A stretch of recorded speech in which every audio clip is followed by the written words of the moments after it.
For pre-calculus, we are at the end of Unit 9, and we are going to be talking about speed and direction. Okay, so when we're thinking about speed and direction, let's consider an airplane.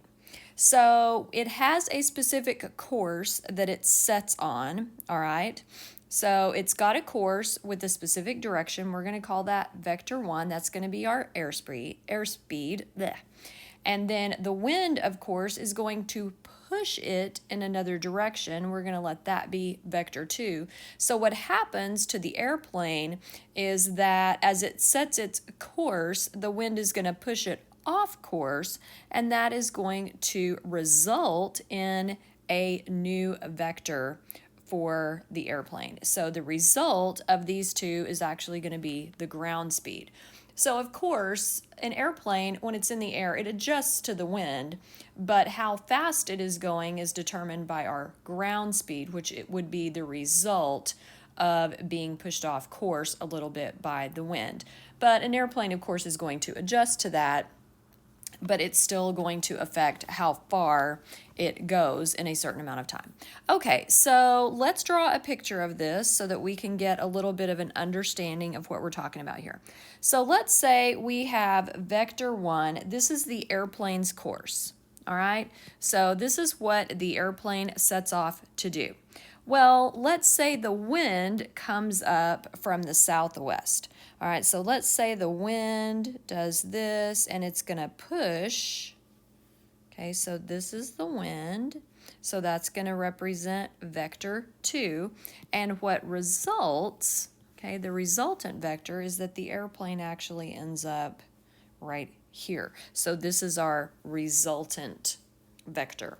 All right, so the important thing you need to know about this is that we have a relationship between these three vectors. There's a mathematical relationship, and that relationship is that the resultant vector is equal to the original course plus the force that acts upon the original course. So this, of course, is going to be your resultant. The V you can think of as your original course set by the airplane in this particular situation. And then the W is going to represent the force that acts upon the original course to give us a resultant vector. So that is what we're looking at here. Now, the nice thing about having a mathematical relationship between these three vectors, we can use this equation to solve for R, V, or W, either one. So we can use it to solve for the force, we can use it to solve for the original course, or the resultant. If we're solving for the resultant, obviously we'll just add these two together.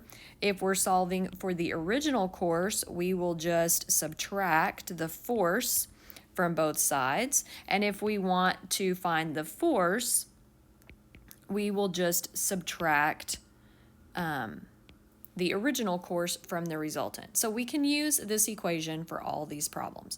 All right, so let's jump in here and look at example 1.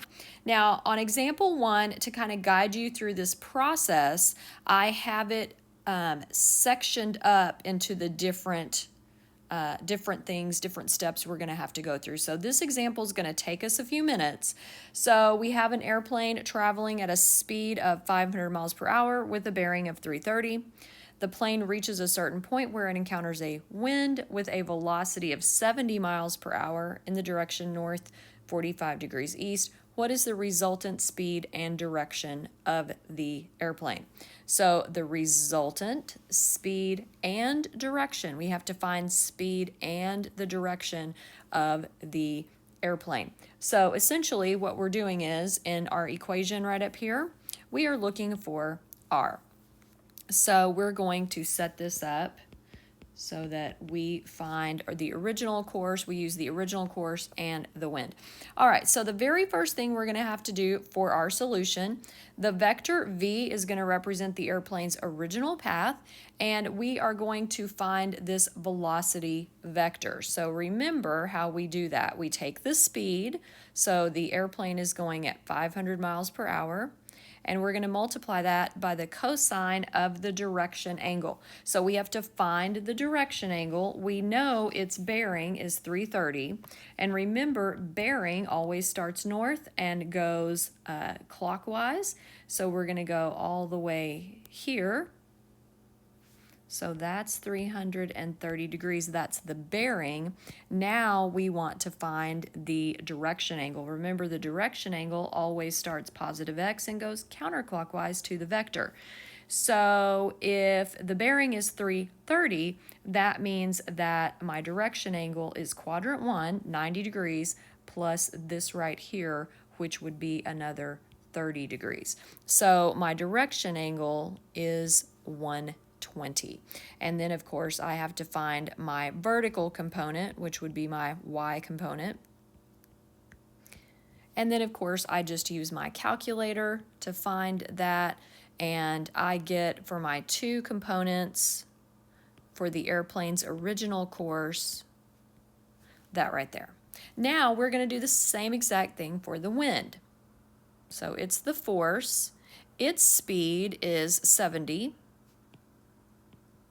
And we have to find its direction angle based on its bearing. So its bearing is north 45 degrees east. So its direction angle, of course, is going to start here and go to here. So that would be 45 degrees. So 70 times sine of 45 degrees. Of course, going to plug all of this right into my calculator. And I get a component form that looks like that. Okay, so the resultant vector is going to occur when I add those two together. So my resultant vector is v plus w. So that means I've got negative 250 for 33 plus 49.5, 49.5. So remember, we're going to keep our horizontal components together. So negative 250 and 49.5. When I add those together, I get negative 200.5. And when I add these together, I get 482.5. So there's my resultant vector. Now, the magnitude of r, which is the resultant speed. So remember, always go back to this. I'm looking for the resultant speed and the direction of the airplane. So the magnitude would be my resultant speed. So I'm going to take this. This is my resultant vector right here. So I'm going to use it to find D and E.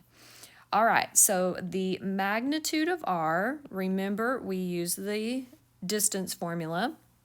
So we're just going to take this value, square it, add it to this value squared,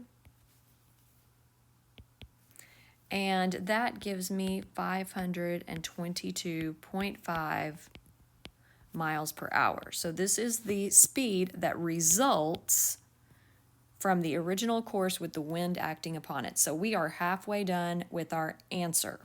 All right, now we want the true direction of the plane. So in other words, we've set a course, but the wind pushes us. We want to know where we get pushed. So again, we are using this right here. So I am going to draw a picture. Well, I've got negative direction, so negative, I'm going to use a different color here so you can see this better. So negative 200.5, remember the negative's just for direction, and then a positive 482.5. So that's going to be right up here. So 482.5, and then of course my right triangle with theta. All right, so if I want the direction of the plane, I've got to know some angle values here. I've got to know this angle measure and I've got to know this angle measure so that I can write my direction correctly according to a bearing. All right, so I'm going to use tangent, theta, and it's opposite over adjacent. So theta, remember in your calculator, you type in tangent inverse of all of that. And then for theta, I get approximately 67.4 degrees. We are not finished. All right, so if this angle is 67.4, then this angle right here is 90 minus that, so that's going to be 22.6 degrees. Okay, so this is north and this is west. So the bearing or direction of the plane, you can think of it as north right here, 22.6 degrees in the west direction, or you can get a true bearing. Remember that a true bearing starts north and goes all the way around to the vector. So that would be 90, 180, 270 plus 67.4, which would give me 337.4 degrees as a true bearing. Either one of these works. You don't have to do both of them. So notice that in this problem, we have to do a lot of stuff. We have to find the vector velocity for our original vector and our force vector, and then we have to use the relationship, the mathematical relationship of these three vectors to find the resultant one. Then we use that to find the speed and the direction. Easy peasy lemon squeezy.